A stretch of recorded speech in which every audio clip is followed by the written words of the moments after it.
my earth, my privacy, my everything. Nakakahiya pakita yung aking room kasi nasa taas po ako ng, ayan, nasa taas ako ng tuktok, nasa taas ng tuktok. Nasa taas po ako ng, ano ang room ko. So,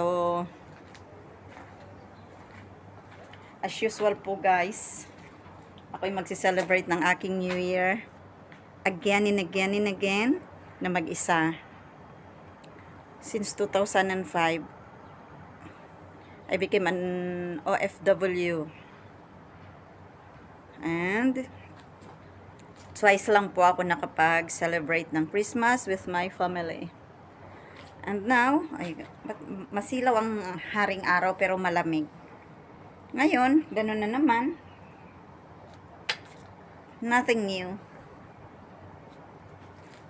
Kahit ano ang aking buhay, magulo, singgulo ng aking room.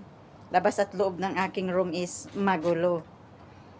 Singgulo ng aking life na maraming problems. Pero sabi nga nila, laban lang para sa pamilya, gagawin ng lahat. Pasensya na, ang aking room is nakakahiya. Maraming abubot kasi ang sinampay ko is malamig sa labas, hindi ka agad natutuyo. Buti dito sa loob is may dryer ako. Ay, may dryer, may heater ako. So, medyo hindi masyadong mainit sa loob. Pero, okay na rin kasi mas madaling matuyo ang aking mga nilabahan.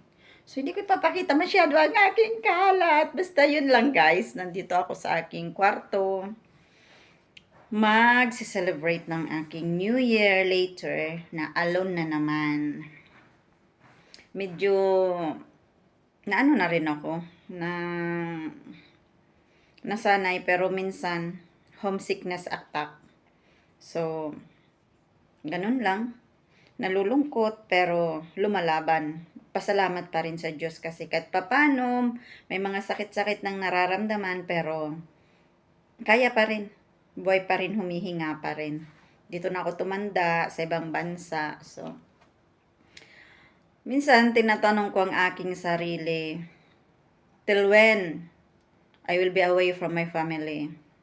Hope so. Insha'Allah. Allahu alam. Allah will give me na one day mag-for good na ako. Para makapiling ko na rin ang aking family. I miss them so much. Pero no choice nga. Sabi nga nila, we don't have a choice. But maging matatag. Ito lang medyo maganda dito sa kwarto ko kasi ang iba kalat. Nakakahiya. Wala akong time kasi pag overwork kasi ako. Hectic talaga lagi. Kaya wala akong time mag-ayos sa kwarto ko. Tapon dito, tapon doon. Pero pag may time naman, which is once in a blue moon, naglilinis din ako ng aking room.